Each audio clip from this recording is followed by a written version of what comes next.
Welcome back to the next episode of CSL 101. And today myself and Miles are back again. And we're going to be talking about depth chart management, how to set your lineups, get them together, set the philosophy you want, and upload it into the forum ready for the latest sim. So yeah, this is an important one because this is what you're going to be doing when you want to, set up your franchise and get your lineup set up and win games. So this is a very important stuff. it is. So we'll dive straight into the DDS engine game. And the first thing we're going to go to is back to the roster page that you may have seen previously. And within there, you have the one which is called depth chart. And this is important, obviously, because first of all, any changes that you make to anything else, like the most important thing is making sure you have your 12 active players. So in this version of the game, you have 12 active players. So anyone you have listed in your depth chart, 13 through 15, they're not going to play. And you want to make sure that all your settings are correct. So that way the game, we do simulate the game takes exactly what you want and puts it into the game. Or the program takes what you want and puts it into your basketball game, as that was ambiguous. Absolutely. And hopefully through watching this video, there'll be no excuses for playing John Wall at 12th man or something crazy like that. So hopefully this will help you guys out. So first thing you'll see, obviously, is within here is quite a lot of information. Got your players, your stats, which are here. Quite helpful if you just want to see that. But first, the helpful thing within this is here. So within here, you'll see the various positions that you can play within DDS. So your point guard, shooting guard, small forward, power forward, center. And you'll see some tick boxes. What this does is this essentially makes that player eligible to play that position. So you can imagine here, in this case, John Wall for the Denver Nuggets has only been assigned to play point guard. So regardless of everything else that happens, he will only ever be playing the point guard position for the Denver Nuggets. But you can see here with someone like Jason Tatum that he's been assigned to play a multiple amount of roles, which you would probably expect for someone like Jason Tatum. He can play, shooting guard, small forward, or power forward. And his skills obviously meet that demand. So it's really useful to know that if you have players who you want to play multiple positions, make sure you tick the boxes for those positions, because otherwise they will only be playing that one position. Right. And what's important about this is we're going to show you how to set up a sub matrix, which basically says exactly the lineups you want out there at any given moment. However, you know what they say about best laid plans, and at any moment, a player could get injured or could get into foul trouble, or any number of things that don't allow the program to follow your sub matrix perfectly. And in those instances, it's important for the program to know who you want playing in a certain position. If I didn't have Jason Tatum set up to play power forward, then the game wouldn't think to put him there if I needed someone to play power forward. Yeah, absolutely. So you can imagine that if Jason Tatum was selected and Tyler Stone here was fouled out, it'll drop down to Meeks, and then you're then looking at if Meeks hits foul trouble or gets injured, then we're looking at some of the dead end rubbers on the bench. So it's quite important if you've got players who are versatile, make sure you play them in, make sure they are ticked to be versatile. Another thing to point out is if I were to untick a player here, so for example, Collison, or untick a player who actually is in the rotation here, like Danny Green here, he will then not be assigned to playing positions. So he will never see court time. So that's important to point out. If you want players to not play at all, make sure you untick all the boxes. And we'll talk about this out rating here in a second. But if you make sure they're at 100, it's quite useful to have that set. So if you don't want them to play, or if your player's injured, so he's got a long-term injury, you definitely don't want him seeing the court, you can drop him right to the bottom, make sure everything's unticked and 100, and that player will never see the court whilst they're injured. Yeah, one important thing to note too is that the game will do what like do the best it can to follow all the rules. So like if we unchecked all the boxes, it doesn't mean that my team wouldn't, put any lineup on the floor. It just means that at that point the game just kind of is going to do the best it can to put a lineup together. But obviously, I think I know what the best is for my roster, and so that's why we tick these boxes so that it tries to follow my rules first. Yeah, absolutely. So then the next section you got here is this out section, which you kind of mentioned here. This is essentially the way I think of this is what energy is that player going to be at before he has to come out of the lineup. So in the case of John Wall here, the Denver Nuggets have assigned him to play point guard only, and as soon as he hits that 75, if rotations get messed up, but whenever he hits below 75, he's going to come straight to the bench. So regardless of other things that are happening, that's when he's going to come out. So it's quite important here that if you have star players like John Wall and Andre Drummond, that you make sure their out percentage is a low enough number that they'll see the court for most of the time that you're setting in the sub matrix that we'll explain in a minute, but not too low that if they're injured, they're going to carry on playing, or they're going to be, really, really tired and just not perform very well. Yeah, that's the downside to setting that out too low. Obviously, you're like, oh, well, I always want John Wall playing. Why don't I set it to 50? Well, at a certain point, he's just going to be dead tired and not effective anymore. And the more tired he is, the more likely he is to get injured while playing. So you kind of have to find that balance of, I want the player to play a lot, but I also don't want to, break them like Tom Thibodeau does. Yeah, absolutely. I mean, just to give a bit of context here quickly. So I've seen in a sim league where a GM has put all of these outs for the starting 8-man rotation to 1. And it resulted in, so obviously, most of the time it's fine. It'll play against the sub matrix. But I saw it happen that he had 3 players hit serious injuries within one game because the player got injured, a minor injury, and carried on playing. Which then resulted in a longer time and kind of killed that franchise for the whole season. So don't go to those extremes. Keep it sensible. And if you need to work out whether it's sensible or not, you can flick through and see other teams to give you a sense of what other teams are doing with that aspect. So should we move on to the sub-matrix, Miles? Yeah, actually, one more thing to point out, sorry, on the depth chart that we didn't at the beginning. This should go without saying, but on the far left column, it shows the position that they will play. So those first 5 that have a position listed, those are your starting 5, and that's the position they will start the game at. And then after that is your 6th man, your 7th man, 8th man, so on and so forth. It should be self-explanatory, but just in case anyone's confused, that's how that works. Yeah. Good thing to point out. Simple thing that we may have accidentally missed. So we'll move on to the sub matrix. So across the top here, you've got a couple of options. So we'll ignore this one for now, but what you have here is you have AI suggest. So if you click this button, what that's going to do is the AI is going to suggest a sub matrix of players who should be on the court within these timestamps based on your depth chart. So this gives you a rough and ready look of a team. It might not necessarily be what you want in the end, but if you want to just see a quick snapshot of the changes you've made here, how they'll impact the rotations, you can use that. So let's just show I them don't real use that quick. at all. No, here's how I use it. I use it I make wholesale depth chart changes. I'll hit AI suggest just so that I have a template to kind of go off of from there. So go to the depth chart real quick. And let's just say I took some drugs and I said, let's do John Wall at center and Andre Drummond at point guard. So we're just gonna go ahead and switch that. And now go to click the the check boxes too for their position. Yeah. So we're gonna make Drummond.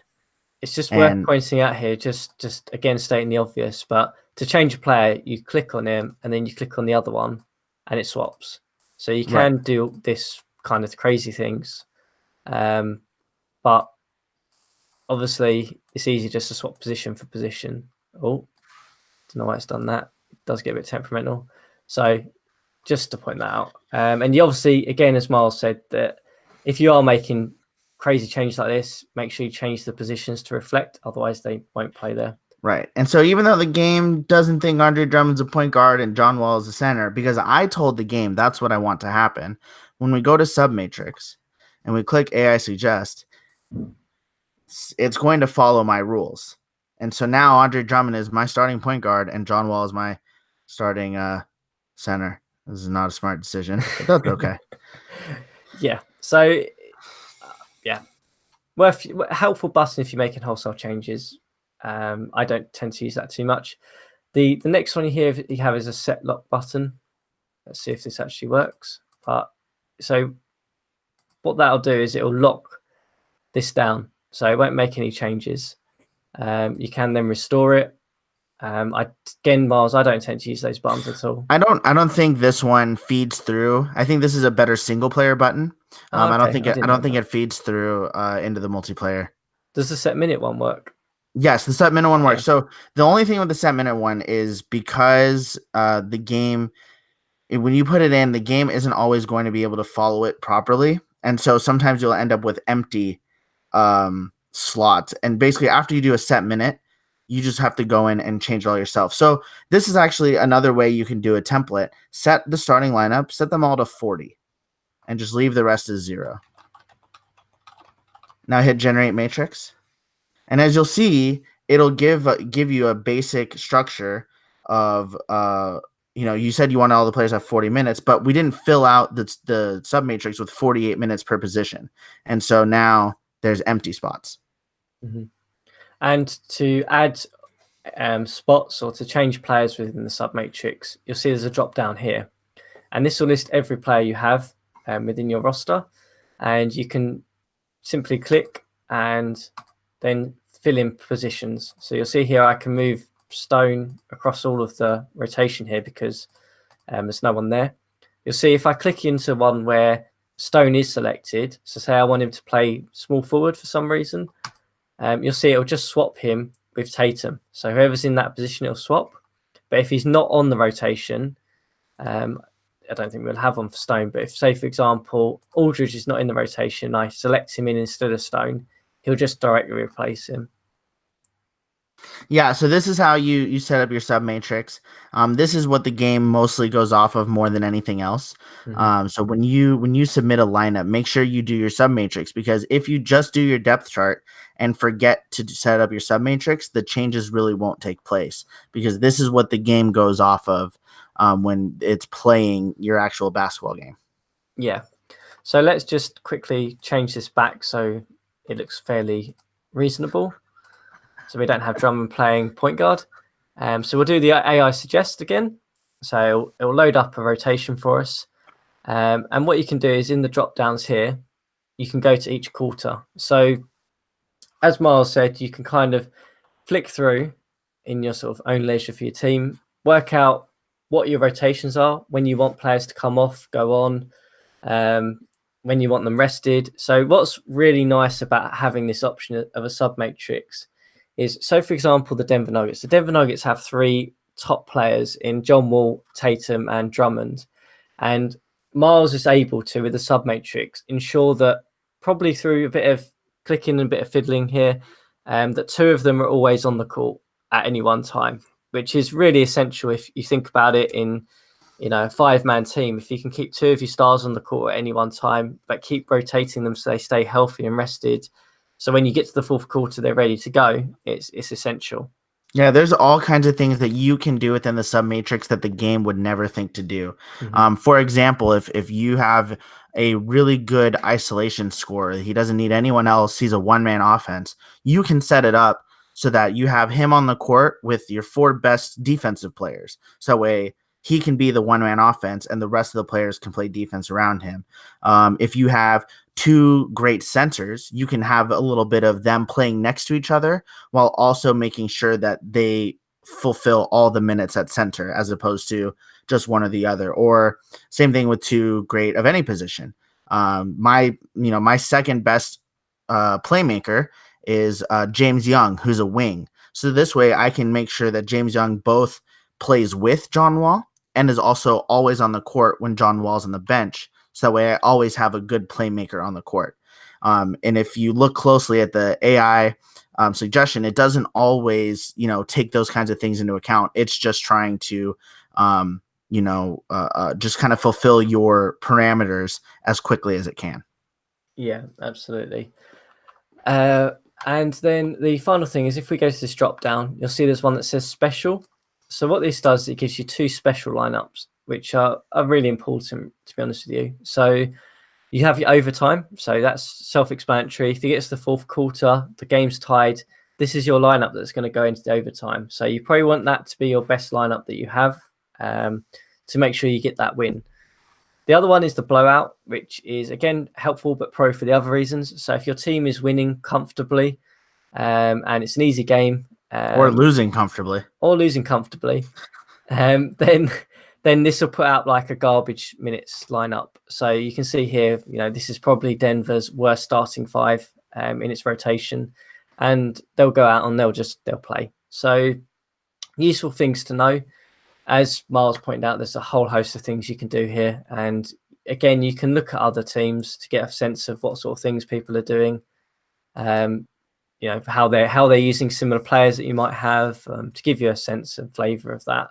Yeah, your team can be as creative and as crazy and whatever you want it to be, and you can also have a very basic lineup. It's whatever you want it to be for the sub matrix. And if all you want to do, if you want to take more of a easy route, you can set up your depth chart, hit the AI suggest button, and then you're good.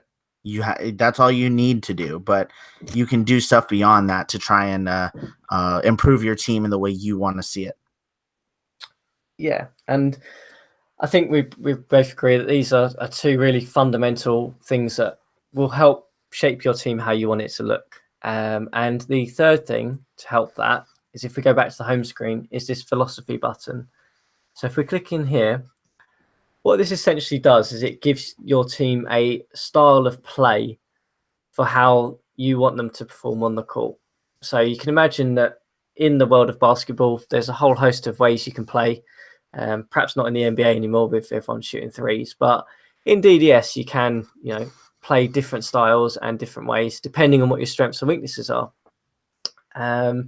So there's a whole host of options here, and we'll just walk you through some of the basics of it. But there is a really good article on the site, which I'm sure we can link to this video if we post on the forum at a later stage on offensive sets, which we'll talk about a little bit later. But the basic ones, looking at the top here, you've got player rotation. So this is how deep you want your bench to go, how short you want it to go. The player rotation and player preference philosophies are kind of overridden by the depth chart and submatrix that you put together. And so these really, as far as I'm aware, don't have too much of an effect on the way your team plays, because you set it up yourself. You told the game in the depth chart and the submatrix how deep you want your rotation to be. You said which players you want to play. And so these two, I don't think really have that much of an effect in a multiplayer league. Yeah, I mean, for me, these two are essential for when the plan A, B, and C go wrong. So when the depth chart, submatrix all go out of sync because of foul trouble or injuries, and the engine is trying to decide who to put in what position, if you've got two players selected who are on similar minutes, deep in the rotation, then it might look at player preference and player rotation for how far it looks down your roster for it. So that's where I tend to see it quite valuable. Looking at the other ones, so we'll talk about the offensive crash boards. So this is essentially a rating from 1 to 10, as they all are. How aggressive you want to be in terms of chasing down offensive boards. So do you want it to be set at a 1, where everyone, as soon as the shot goes up, are getting back into their half-court set, or at 10 are the entire 5-man roster trying to get that offensive board to get the second chance? Same thing for the defensive one. And Yeah. as you can see, for me, I value rebounding a lot. I think winning the rebounding battle is very important. And so I put a lot of emphasis on crashing the boards. But other teams may not want to play that way. Or if your team is full of crappy offensive rebounders, then sending them all won't really do anything for you. So it just comes down to your team style as well as what you personally want to see from your team. Yeah. So then that leaves kind of 4 options here. So you have offensive pace. So how quickly you want them to look for shots when you're going up on offense.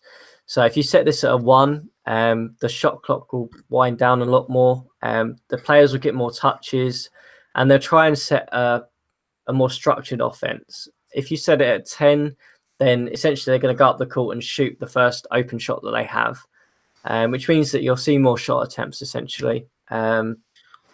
Generally speaking, too, the lower your pace is, the more often the big men will be able to touch the ball, and therefore the more often they'll theoretically shoot the ball if you have big men that are scorers. But if you do a fast pace, then usually a team will shoot the ball so quickly that it won't even make its way to the big men. So you'll see your guards taking a lot more shots. Yeah. And then if we move on to defensive intensity. So if you think of this as how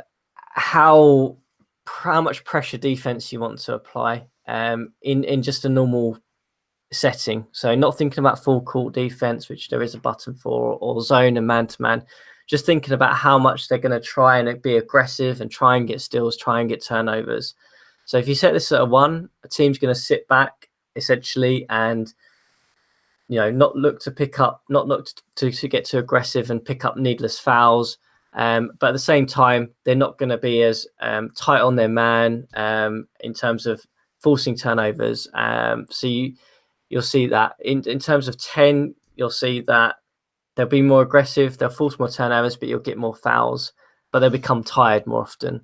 So it also affects contesting shots as well. And so you'll see a lot of the times if you set your defensive intensity too low, the other team is going to shoot a very high percentage from the field because your defenders just aren't bothering to contest the shots or are too far away to effectively contest it. And also, obviously, the opposite is the same if you have a high defensive intensity. Yeah. So you'll see teams use a range of things here because you'll see some teams run a 1 setting because they feel they've got the talent to do that, and they're not necessarily worried. They'll don't want to pick up any sort of needless injuries, force people into fatigue. You'll see people play 10 because they've got really good players who play really aggressive defense, stealing, grabbing, turnovers, forcing things. So you'll see a range of things in this league. Moving down to the bottom left, you've got full court defense. Pretty much what it says on the tin. If you put that at a 10, your team every single defensive possession will play full court defense. At 1, they will never play it, and the ranges in between it kind of varies up a little bit. The positive about playing full court defense in DDS is that if you've got guys with good steals, good turnovers forced, particularly if you've got a good point guard who is good at that, full court defense is really, really valuable. Likewise, if you haven't got that, but you've got a really good defensive team in general, and there's no real major flaws, it might be better not to play as much full court defense.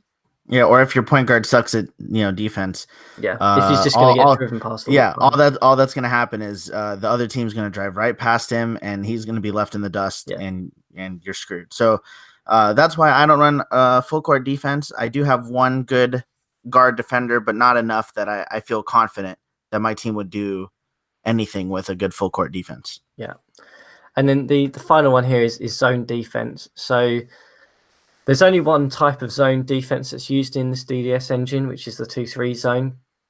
And similar to full court defense, if you set that at 10, then the team's going to play that zone every single possession. If you set it at 1, then the team is going to play man-to-man every single possession. And the ranges in between vary up slightly. So this is really beneficial for if you're strategizing against a team. So if you're playing against a team who have really, really good 3-point shooters, you're not going to want to play zone as much because that's going to force the ball to players out on the 3-point line to hit shots.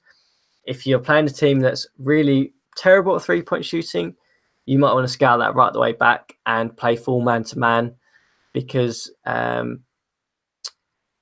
the other way around. Sorry, the other way around. Sorry, a team that can't shoot threes. Yeah, if they got dare them to shoot. Yeah.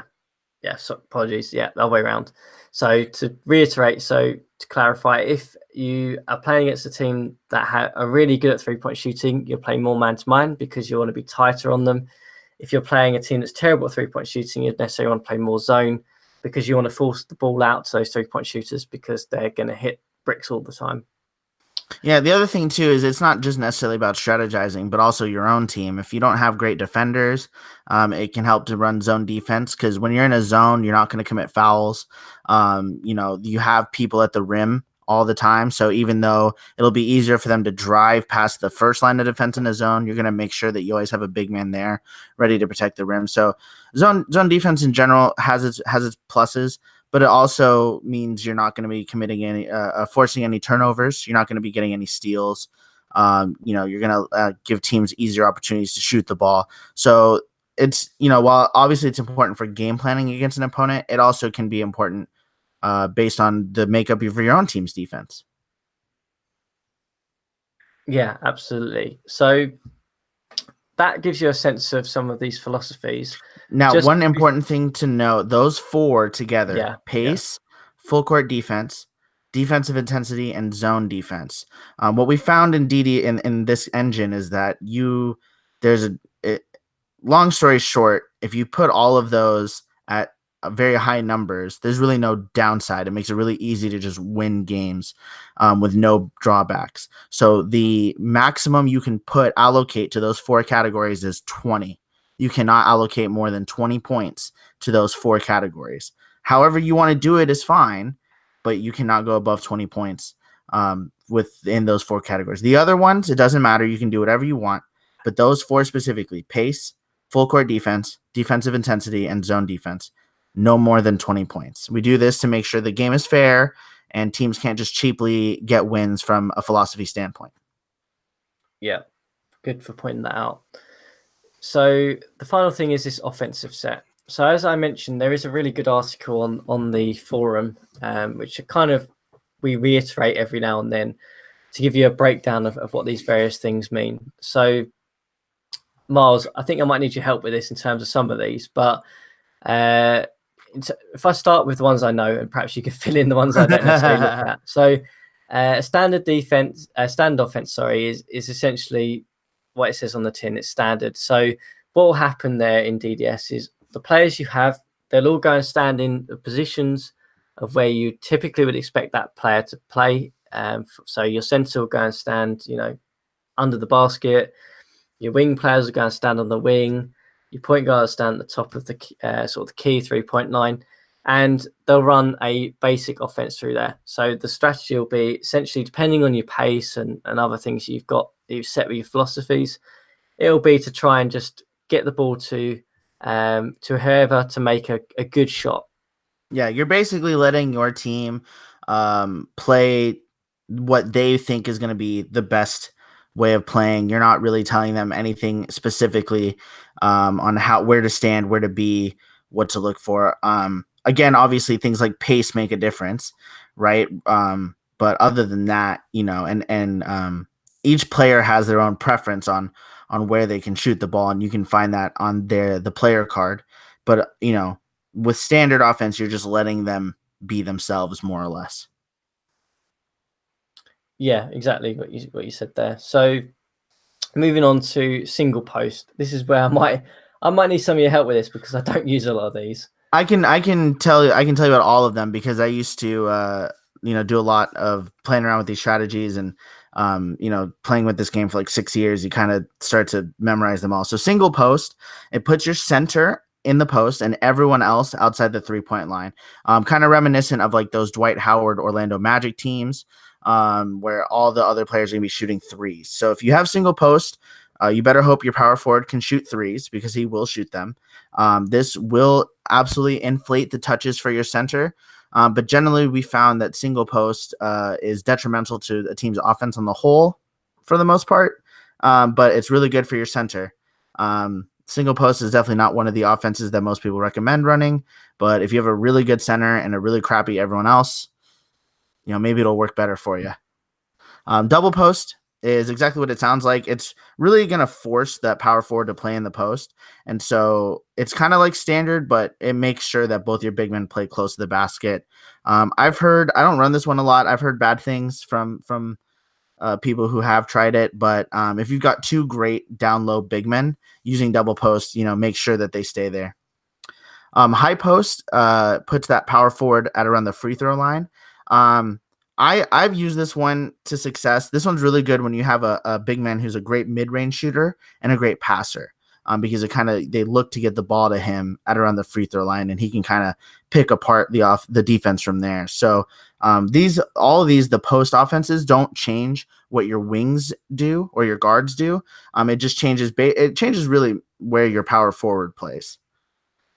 Then the ISO offense. So this one will make sure the ball is in the hands of the players with the highest scoring rating the most. So if you are a team where you have like one or two great scorers and everyone else sucks, the ISO offense is great for that because it'll make sure that those guys are the ones taking the shots. There's not going to be a lot of passing. There's not going to be a lot of ball movement. It's just going to, force your best scorers to do their job and be scorers. So this is good for teams that, build their offense around one or two players. It'll make sure they get the ball the most. Dribble drive is exactly what it sounds like. It's going to really emphasize players driving to the basket. They're going to look to try and collapse the defense by driving past their man. So this is a great offense for teams that have a lot of good ball handlers, players who are good at driving to the basket. So, for example, if you're a team with a lot of spot up shooters, guys who you just want, shooting the ball off the catch, you don't want to run the dribble drive offense because instead of them shooting threes, they're going to attack the basket. But if you have a lot of slashers, a lot of guys who are better once they get close to the basket, this could be the offense for you because this will encourage them to drive to the basket. And finally, ball movement. This is basically what the Spurs did. That when you watch old Spurs clips with Manu Ginobili and Tony Parker and Tim Duncan, this is what they did. Ball movement encourages teams to pass the ball, move without the ball. You definitely want to make sure your team has good passing ratings with this offense because if your players can't pass, this ain't going to be the right offense for you. The other thing with ball movement is it's more of an equal opportunity offense. And so you're going to see a more evenly spread out distribution of shots. So even guys who have low scoring ratings will probably see a boost in their shots taken because this offense encourages everyone to take open shots. This is a great offense if you have like a lot of good players who can score on your team, because this way they all get a touch and they all get an opportunity to show what they can do. Yeah, a very good summary there. I mean, I just to add in, so the ones that I tend to see most teams use or discuss tend to be standard or ISO offense. As Miles said, the post ones people have had mixed opinions on, and the bottom two, dribble drive and ball movement, is so dependent on having the right ratings and the right type of players. I don't think anyone has necessarily used that very successfully in recent times. The way I definitely see it is the standard, and then the bottom three are the ones that are most likely going to be used. Just because if you have the right ratings, those bottom three ones can be very powerful offensive strategies, and the post ones, again, I'm not saying that they can't work. I'm just saying that we haven't really seen teams use them successfully thus far. But maybe you are going to be the first person to do so. Who knows? Maybe. One important, we'll get to this, but there's an important thing to know about offensive sets. But we'll do that. We'll touch on that in just a second. So once you've set your philosophies, you're going to go ahead and save changes. And in order to send all these changes that you've made, you need to click that send MP button. And once you've clicked it, you're going to get this pop-up, and that's how you know that it's sent successfully. And so once you've created that file, you're going to head over to the CSL forums. And you need to scroll down to the depth charts thread. That one right there. And all of them are going to be locked except for the most recent one. And that's the one you want to submit your depth chart to. And you go ahead and scroll down and start a new post. Now, actually, you can see here, scroll back up real quick, Chris. You can see here how a lot of teams have written offensive set in their post. That's because the only thing that doesn't send when you go ahead and send your file is your offensive set. If you don't change this on the thread, it will not change in the game. Don't know why that is. Bad coding, I guess. But the point is, if you actually want to change it, you've got to include it in your post. So we're going to go ahead and go down and we're going to reply to this thread using the full editor. You're going to write your team name or whatever. Here we're going to write, Denver Nuggets. But we're also going to include tests so that they don't actually use this because I don't want them to use what we just made. And you're going to attach this. So you're going to go ahead and attachments right there. Add file. And starting from the beginning, because Chris, you've got these shortcuts. So let's go back to finding this folder. So going from this PC, you're going to go to your C drive, your Wolverine Studios, your DDSP3. And in here, there's a folder called multiplayer. You go ahead and double click that to open it up. And there's CSL, that's our league. And in there, you will find any file that you've sent out. And so you want to find the one that we just created, which, as you can tell by date modified, is that one right there, Team 21. And as you do this, you'll figure out which one is your team, so you always know that you're sending out the proper file. And go ahead and just click open. It's worth pointing out, Miles, that if you're just using this for yourself, you'll only ever see your team one in there. Exactly. If you're doing a depth chart for someone else, you'll see a couple of teams in there, but just make sure it's the right one. And when you do click that MP button in Draft Day Sports, it will tell you what the team number is, but you can look by date modified as well. And we'll go ahead and open that so that it submits to the forum. And once you see that little orange check mark under status there, that's how you know it's officially attached. So then you can submit this. And remember, I don't know if Chris clicked that button. He did. If we wanted to go ahead and make sure we change the offensive set, then in that reply, we would just write offensive set ball movement or whatever offense you want to play. And then that way they'll put it in. And that is how you submit your depth chart and make sure that all those lovely changes you made actually make their way into the game for the simulation.